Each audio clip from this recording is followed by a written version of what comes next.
Boa noite. Boa noite. Exercícios espirituais da Quaresma. Papa Francisco e Cúria Romana iniciam no próximo domingo a semana de retiro pessoal. Santo Padre lembra que viver os exercícios não são férias, mas tempo de renascimento. Rebanhão da RCC recebe milhares de fiéis para celebrar 38 anos em Brasília. No interior de São Paulo, devotos se reúnem em ato de desagravo à Sagrada Face de Cristo. Estudo aponta mais de 2.000 pontos críticos nas estradas brasileiras. A avó de Jesus na religiosidade dos paulistanos é tema de exposição em São Paulo. Em Minas Gerais, monumento do século XVIII é um dos mais importantes de Congonhas. E projeto da Fazenda da Esperança atende crianças e adolescentes com atividades recreativas e oficinas. O Canção Nova Notícias está começando. A serviço da vida e da esperança.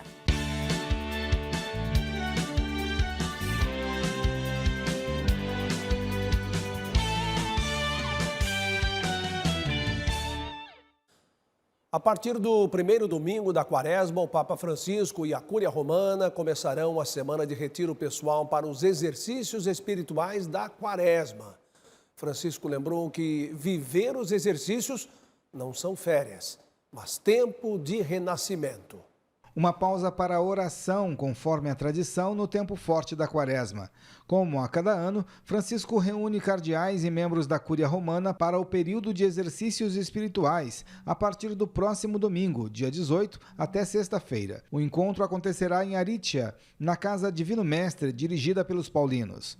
Durante essa semana, os compromissos do Papa serão suspensos, até mesmo a audiência geral de quarta-feira, dia 21. Ao escrever sobre pertencer a Deus, o Santo Padre declarou: as crises que assolam o mundo na ecologia, nas guerras e injustiças contra os pobres e frágeis têm suas raízes em nossa recusa de pertencer a Deus e uns aos outros. A Igreja nos ajuda de muitas maneiras a combater essa tentação.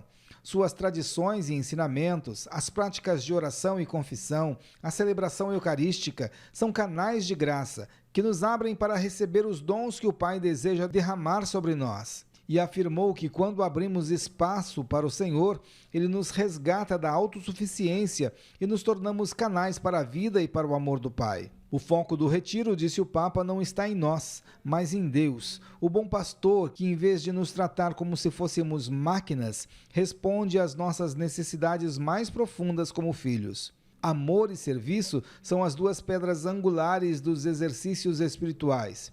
Jesus vem ao nosso encontro e quebra as correntes para que possamos caminhar com Ele. Este tempo não é momento de se recolher e fechar a porta. O Senhor nos chama a sair de nós, nos pede para não desviar o olhar das dores e lágrimas do nosso tempo, mas para entrarmos nela e abri-las aos canais da graça. São 38 anos de Rebanhão em Brasília. O evento realizado no feriado de Carnaval recebeu muitas vezes a presença de Padre Jonas Abib.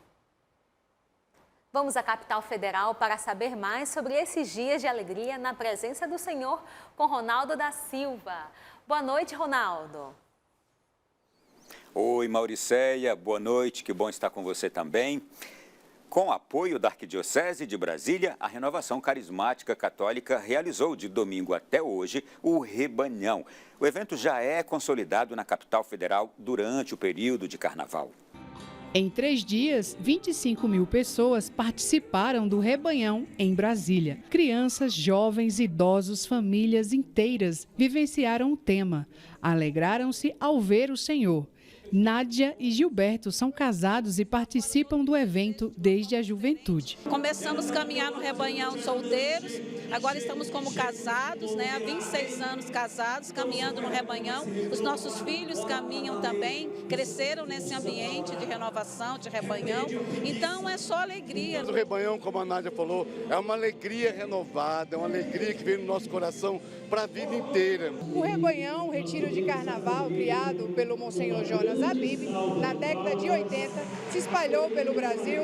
Os católicos do Distrito Federal realizam o evento há quase 40 anos no ginásio Wilson Nelson e atrai milhares de pessoas que buscam, em meio à agitação de seus dias, momentos de reflexão e espiritualidade. Esse ano celebramos 38 anos de Rebanhão. Temos a alegria de um dos grandes pioneiros da renovação carismática católica, Padre Jonas Abib, pregou o primeiro Rebanhão aqui na Arquidiocese de Brasília. E esse momento, aonde antes da Quaresma o povo de Deus se reúne para viver esses 3 dias de encontro pessoal com Jesus. As crianças tiveram espaço garantido no evento. No Rebanho, os pequenos puderam brincar, rezar e louvar a Deus. Já para os adolescentes, o Rebanhão oferece o Adolessantos, momentos de oração e reflexão que mudou a vida do Cauã. A primeira vez foi em 2022 e assim, desde quando eu vim, eu participei de momentos incríveis proporcionados pelas pessoas que organizam o Rebanhão e com certeza guiadas por Deus. Adoração, missa, louvor, oração, momentos que fazem a alegria permanecer no coração do cristão. Vem, Espírito Santo, vem nos transformar. Mudamos de assunto e agora vamos falar de emprego no Brasil. O saldo de empresas abertas no país em 2023 teve queda de 19,5% em relação a 2022. Ao todo, 3.900.000 empresas foram criadas no ano passado, sendo que 2.200.000 tiveram suas portas fechadas. 67% das empresas em funcionamento são microempreendedores individuais, seguidas das sociedades limitadas, sociedade anônima e cooperativas. E em Brasília, práticas esportivas no Lago Paranoá reúnem pessoas de todas as idades. O maior lago artificial do mundo, que tem 40 quilômetros de extensão, oferece diversas atividades para brasilienses e visitantes. O Lago Paranoá faz parte da rotina de lazer desta família. Bento e Dante cresceram na capital federal e sempre se divertem no lago com os pais. Eu gosto de vir no lago para olhar, para nadar, para passar de bicicleta. Se o assunto é opção de lazer, a capital federal tem atrações aquáticas garantidas no Lago Paranoá. Aqui é possível desfrutar de momentos de tranquilidade e contemplação, além de aliar a atividade física à rotina. Momentos para reunir a família e aproveitar o tempo livre. O local é espaço de inclusão. Depois de sofrer um acidente, a vida da Ana Cláudia mudou. Nas águas do lago, a funcionária pública se tornou atleta. E acabei conhecendo a paracanoagem e aí eu me apaixonei. Eu digo que hoje, se eu voltasse a andar, eu jamais correria, eu continuaria no lago remando. De caiaque, canoa havaiana, sozinho ou em grupo, é possível explorar muitas opções. O Lago Paranoá é uma dádiva de Deus, é um espelho d'água maravilhoso. Além de esportes aquáticos, a orla do lago é perfeita para piquenique, passeio ou uma simples convivência. No lago eu estou igual, eu não sou uma cadeirante, eu sou uma atleta.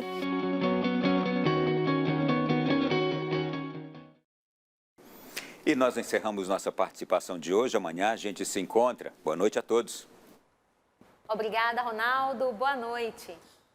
No próximo bloco, o estudo mostra que 67% das rodovias no país estão em más condições.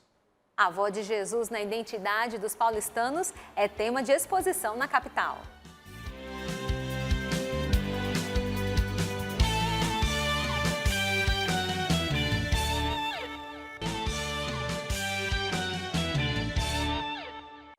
Levantamento feito pela Confederação Nacional dos Transportes revela que 80% das estradas brasileiras possuem algum tipo de problema.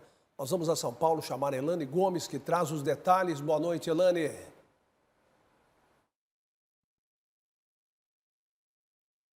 Olá, boa noite a você e a todos que nos acompanham. Olha, os perigos mapeados pelo estudo vão desde grandes buracos na pista, erosões a quedas de barreira. São mais de 2.000 pontos críticos. Veja na reportagem. Seu Josué é caminhoneiro há 45 anos. Quando foi abordado pela nossa equipe, um dos pneus tinha acabado de estourar por causa das condições da estrada. É prejuízo, é que você pega a estrada, ela tem buraco, desloca pneu, quando você anda na rodovia que ela esquenta o pneu um pouco, elas estouram. Segundo pesquisa da Confederação Nacional do Transporte, que avalia rodovias federais e estaduais do país, cerca de 67% das estradas brasileiras são classificadas como regular, ruim ou péssima. No último ano foram mais de 111 mil quilômetros levantados. Então, o que a gente tem identificado nas últimas pesquisas e nessa última também é que ainda predominam no país rodovias em extensão com a condição predominantemente negativa. Então, isso é, de fato, um problema para quem precisa das rodovias. Para ter ideia, o transporte de carga, 65% das mercadorias do país são transportadas por rodovias. De acordo com a pesquisa, problemas encontrados nas rodovias, como degradações de pavimentos, rachaduras, buracos e remendos mal executados, favorecem prejuízos econômicos e podem gerar acidentes. Uma das soluções para melhorar as estradas, de acordo com a CNT, é aumentar os investimentos. Foi autorizado investir da ordem de 15 bilhões de reais, é um aumento significativo, né? E é esperado que isso, se mantiver e eventualmente até aumentar, traga resultados positivos. E apenas para as rodovias federais, nós estimamos que esse valor que seria necessário, 47 bilhões, apenas para as rodovias federais, né? E quando se considera as rodovias como um todo, esse valor, esse montante, aumenta para 94 bilhões. Para Sidney, que costuma trafegar pelas principais rodovias do país, melhorias seriam viáveis, assim como o ajuste no preço dos pedágios. Mesmo pedagiada, tem bastante buraco. Eu acho que eu não sou contra o pedágio, mas sou contra os valores cobrados no pedágio e as condições que a gente roda. Então elas poderiam ser melhores e um preço um pouquinho acessível, mais baixo no pedágio. Por mais de 2 séculos, Santa Ana foi a padroeira de São Paulo, título que ocupou até 2008. A influência da avó de Jesus na religiosidade e na identidade paulistana é tema de uma exposição aqui na capital paulista. Mãe da Virgem Maria e avó de Jesus. É assim que conhecemos Santa Ana, uma grande personagem do Antigo Testamento.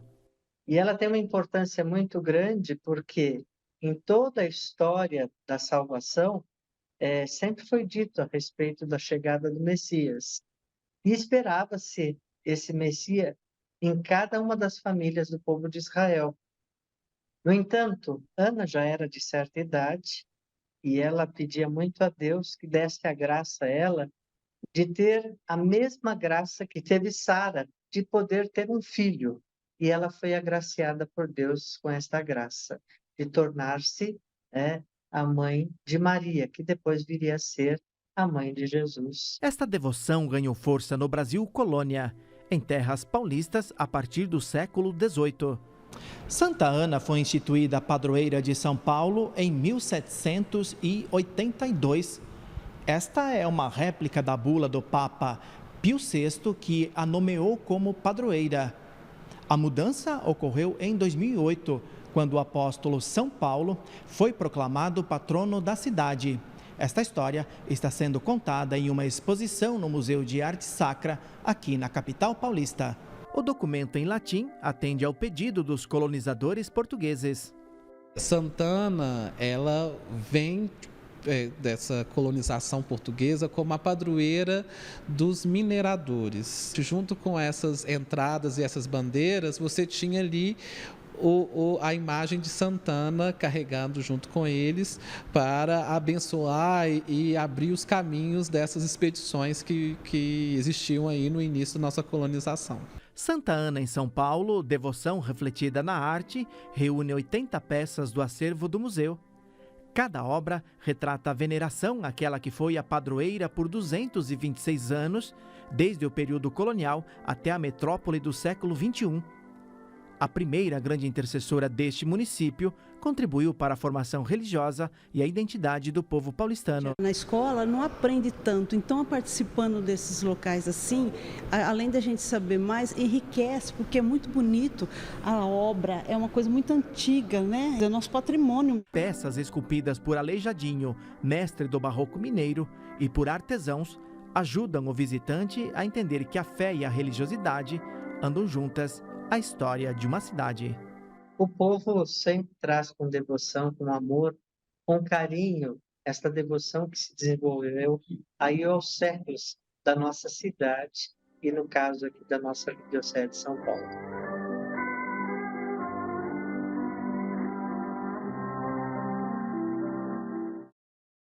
Ficamos por aqui. Amanhã, a partir de 9h30 da manhã, voltaremos com outras notícias aqui de São Paulo. Boa noite para você. Boa noite para você, bom descanso, Elane. Ser capaz de pensar sobre os próprios atos e discernir o certo do errado, isto é, ter consciência sobre si e o ato de julgar as ações humanas. Responsabilidade não é um fardo, mas uma forma para encontrar o sentido da vida. É o assunto do comentário do psicólogo Wellison Santos. Vivemos tempos de grandes irresponsabilidades. As pessoas não assumem as suas atitudes e as consequências delas. Prega-se a ideia de que o trabalho é algo negativo, de que pessoas bem-sucedidas são aquelas que não precisam trabalhar. Isso é um grande engano e nós sabemos disso. Olha para as crianças, por exemplo. As brincadeiras das crianças remetem a responsabilidades. É cuidar da casa, cuidar do trabalho, proteger as pessoas. Nós, na verdade, estamos sempre procurando algo que nos traga sentido para a vida. E a responsabilidade é um dos principais caminhos para isso. Viktor Frankl vai dizer que nós não devemos dizer para a vida aquilo que nós queremos dela, como se ela tivesse a obrigação de nos dar algo constantemente. Pelo contrário, há uma relação com a vida que é uma relação de responsabilidade. Responder aquilo que a vida nos pede. Todos os dias somos propostos pela vida com várias situações. Cabe a nós respondermos aquilo que a vida nos pede com alegria, com sentido, ou ficarmos a vida inteira reclamando, como se a responsabilidade fosse algo negativo. Após o intervalo, em Minas Gerais, monumento do século XVIII é dos mais importantes de Congonhas.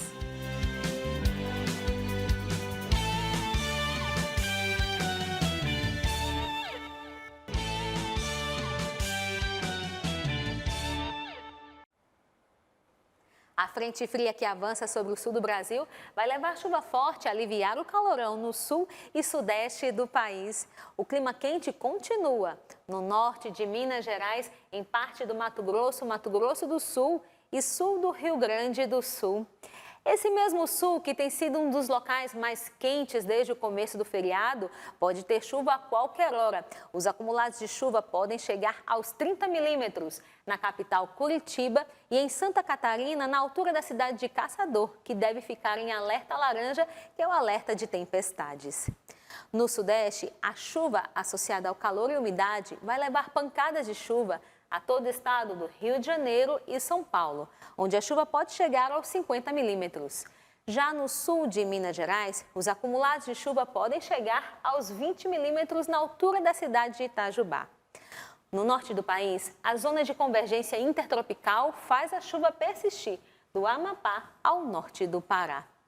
Este mesmo fenômeno vai influenciar o litoral do Nordeste e pode chover a qualquer hora na faixa nordestina, do Maranhão até a Paraíba. Vai fazer mínima de 23 graus em Teresina e máxima de 31 em Salvador, Recife e Fortaleza. No centro-oeste vai ter tempo firme no Distrito Federal e nordeste de Goiás, com pancadas de chuvas isoladas nas demais áreas. O Serviço de Monitoramento Climático da União Europeia informou que o mês de janeiro foi o mais quente já registrado. O relatório ainda apresentou que os últimos 12 meses alcançaram pela primeira vez a média de 1,5 graus acima do que foi registrado no período pré-industrial. As altas temperaturas dos últimos anos se mostram cada vez mais preocupantes. O ano de 2023 foi considerado o mais quente desde 1850. Um dos grandes vilões é o homem, que vem sentindo na pele as alterações no clima. Poderemos ver mantos de gelo em toda a Groenlândia e em parte da Antártida, que derreterão e levarão a níveis catastróficos de aumento do nível do mar. E por isso é realmente importante. Daí essa meta de não ultrapassar 1,5 grau. Tentamos assim mantê-lo e ficar o mais próximo possível disso. Em 2015, em Paris, durante as conversações climáticas das Nações Unidas, foi acordado manter o aquecimento global abaixo dos 2 graus Celsius e emiti-lo em 1,5 grau. Nível considerado crucial para prevenir consequências mais graves. Ainda não chegamos lá em um ponto irreversível. Ainda há uma oportunidade, uma janela de oportunidade para reduzir drasticamente a quantidade de combustíveis fósseis que queimamos para limitar esse orçamento de carbono, de modo que fiquemos abaixo de 1,5 grau no Acordo de Paris. Portanto, sabemos qual é o problema da queima de combustíveis fósseis. Na Espanha, o reservatório de água em Guadalteba, região sul de Andaluísa, está com capacidade mínima. A seca vem preocupando produtores rurais e a comunidade local. Como não tem chovido, não há comida no chão, por isso os animais precisam caminhar mais. As autoridades afirmaram que diversas cidades locais terão restrições de água devido à ausência de chuva. No período da quaresma, o consumo de peixes tende a aumentar, elevando o preço. Além da demanda, o valor maior do quilo dos pescados está também na escassez do peixe. E a poluição tem parte nisso, porque gera transtornos ambientais nos rios, mares e oceanos. Milton é pescador há mais de 40 anos. Parte da renda que sustentou a família durante esse tempo veio principalmente de seu trabalho na pesca. Aposentado, ele lamenta a situação de escassez dos pescados. No momento diminuiu muito. O pescador anda sofrendo com esse tipo de pesca indiscriminada que só a misericórdia de Deus é quem vem sustentando ele.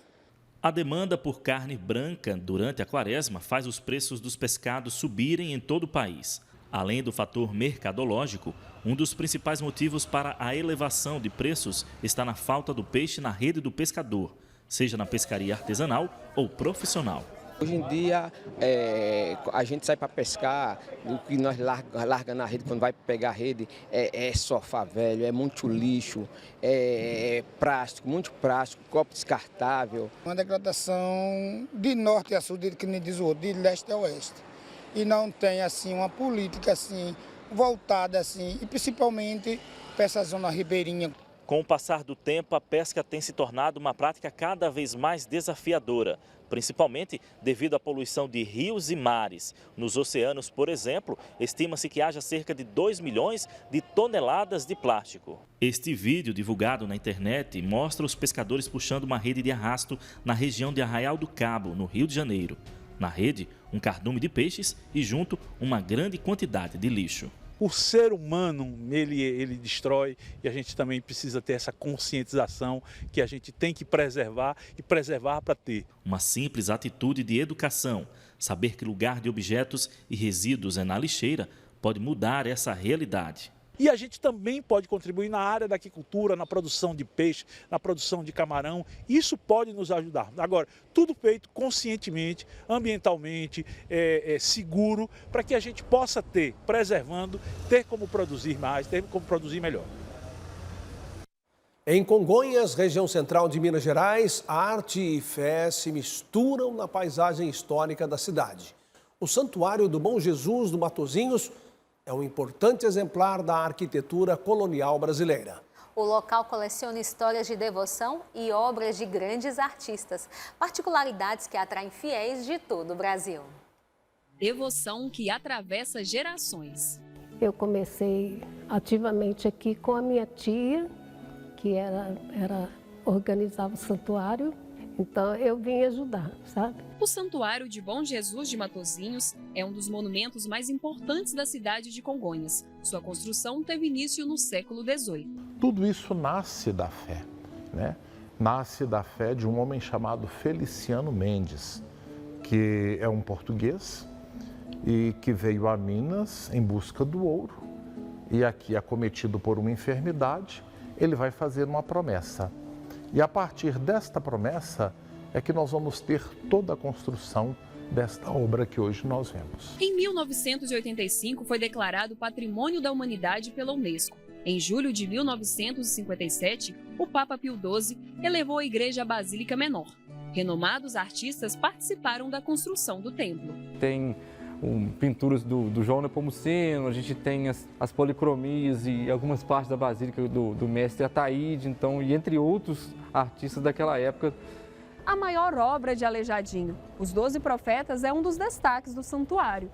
As estátuas esculpidas em pedra-sabão são consideradas o maior conjunto estatuário do barroco do mundo e a grande obra-prima da arte colonial brasileira.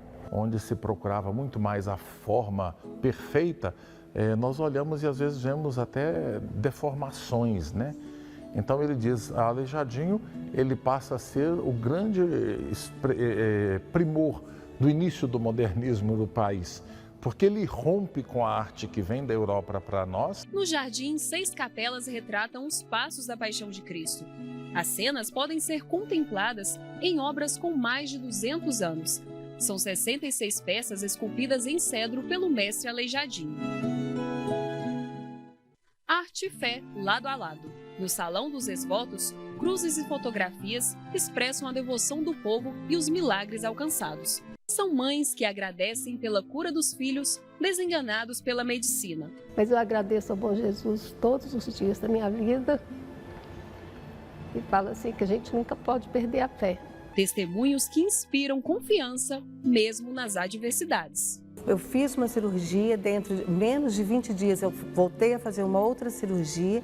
Hoje eu não peço ao bom Jesus nada, eu entrego. Ele nos ensina que é na entrega da própria vida pelos irmãos que nós vamos fazer com que o seu reino aconteça entre nós. A seguir, o ato de desagravo à Sagrada Face de Cristo em Mosteiro, no interior paulista. E o atendimento a crianças e adolescentes por uma ação da Fazenda da Esperança.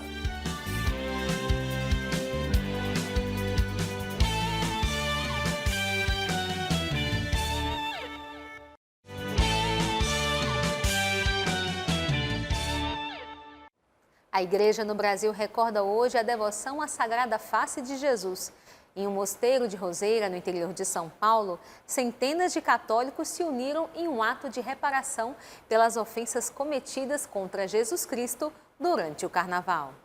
Maria Aparecida é da capital paulista e veio participar do ato de desagravo desta terça-feira, junto com o esposo, netos e filha. Todo ano eu pretendo vir, esse ano foi o segundo ano, eu pretendo vir em desagravo da Sagrada Face. O ato de desagravo acontece anualmente aqui no Mosteiro Sagrada Face, localizado na cidade de Roseira, no interior de São Paulo, casa da Congregação dos Oblatos de Cristo Sacerdote. A gente vê nas Escrituras, né, quando Jesus é preso na Quinta-feira Santa e ele é espancado, é chicoteado, é cuspido, ele é rejeitado.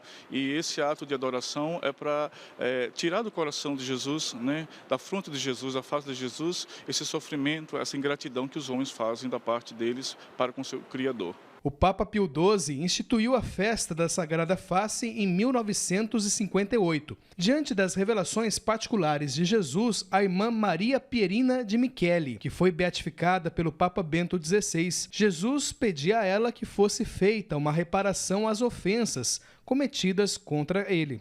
Como fala a tradição, ela começou com Santa Verônica e atravessou a Idade Média, como São Francisco e outros grandes místicos da igreja.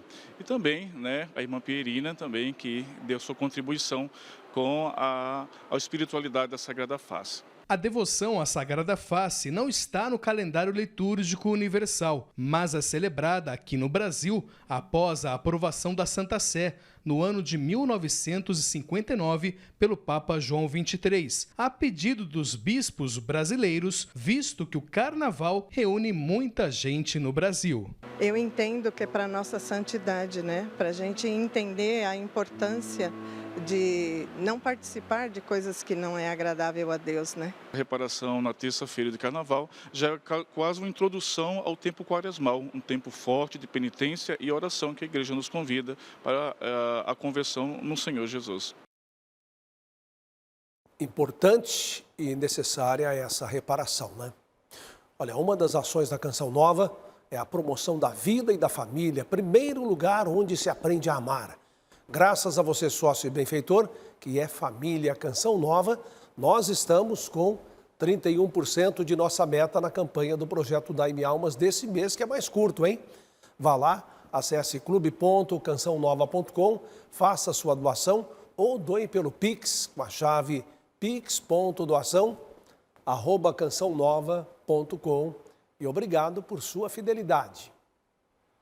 Na Canção Nova, é comum ouvir relatos de peregrinos que tiveram experiência com Cristo e mudaram sua vida. Nossa reportagem ouviu hoje alguns participantes do acampamento Vem Louvar. O encontro termina nesta quarta-feira de cinzas, às 7 da manhã, com missa no Santuário do Pai das Misericórdias. Quem veio participar do acampamento na Canção Nova sabe que a alegria é uma das características para viver a experiência de um aprofundamento espiritual e o encontro com Cristo.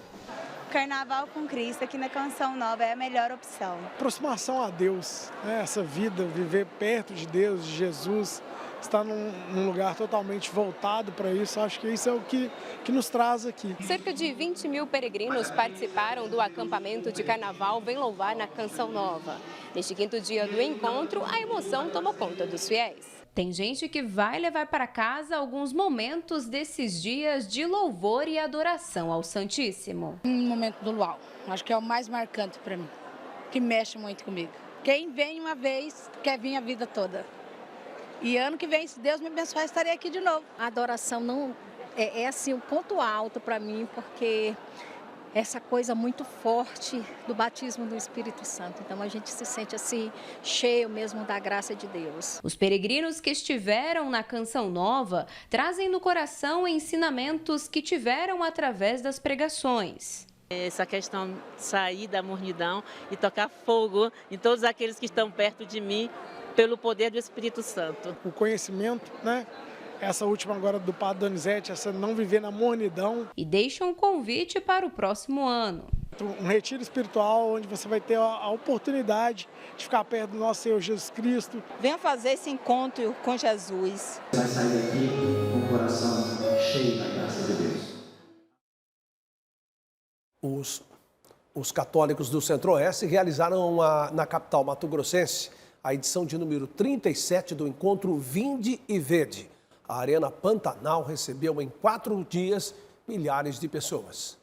O evento é tradicional durante os dias de carnaval. Esta é a primeira edição do Vinde e Vede na Arena Pantanal. Antes, era realizado no antigo Verdão. O encontro nasceu há 37 anos e envolve toda a Arquidiocese de Cuiabá. 3.000 voluntários trabalharam para fazer o evento, que entrou para a história da igreja no Centro-Oeste, ao reunir milhares de pessoas durante os 4 dias de evento, de acordo com o arcebispo metropolitano Dom Mário Antônio da Silva. O encontro mobilizou jovens de todo o estado, que participaram de shows, ouviram pregações e momentos de oração com as lideranças da renovação carismática no Brasil.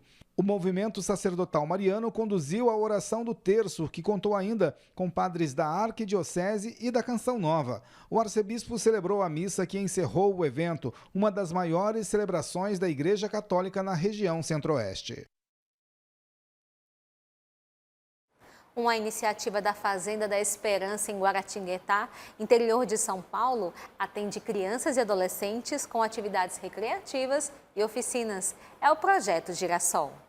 Maria Luísa está há 6 anos no projeto e conta o que mais gosta das atividades. Eu gosto das oficinas também, mas eu acho que a oficina de criatividade é mais legal.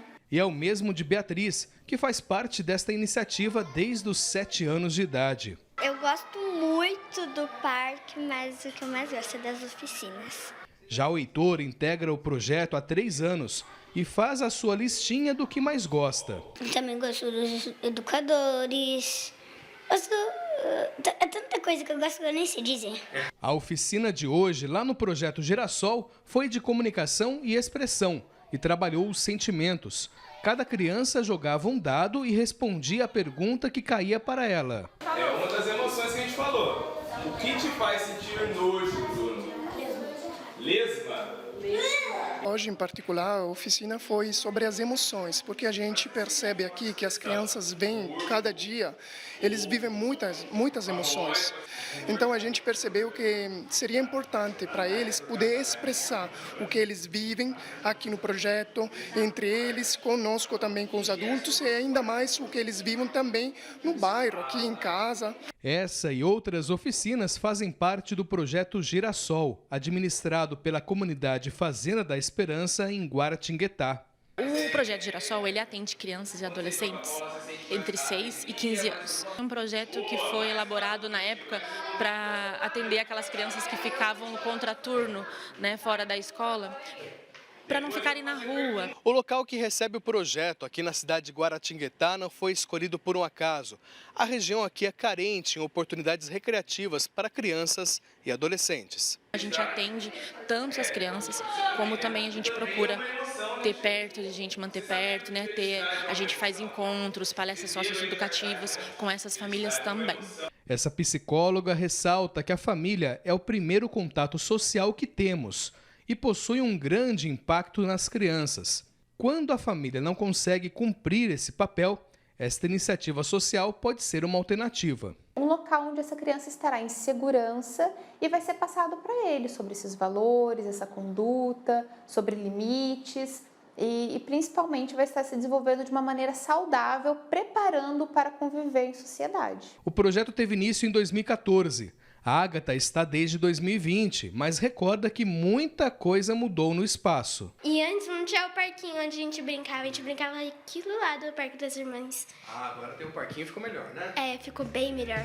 Atualmente, 55 crianças e adolescentes são atendidas e a fila de espera já ultrapassa o dobro desse número.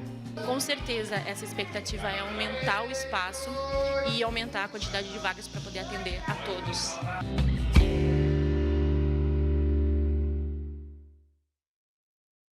O Canção Nova Notícias fica por aqui. Assista a partir de 9 horas ao show e adoração com Ana Lúcia pelo acampamento Vem Louvar. A gente se vê novamente amanhã. Uma ótima noite. Boa noite. Paz para você.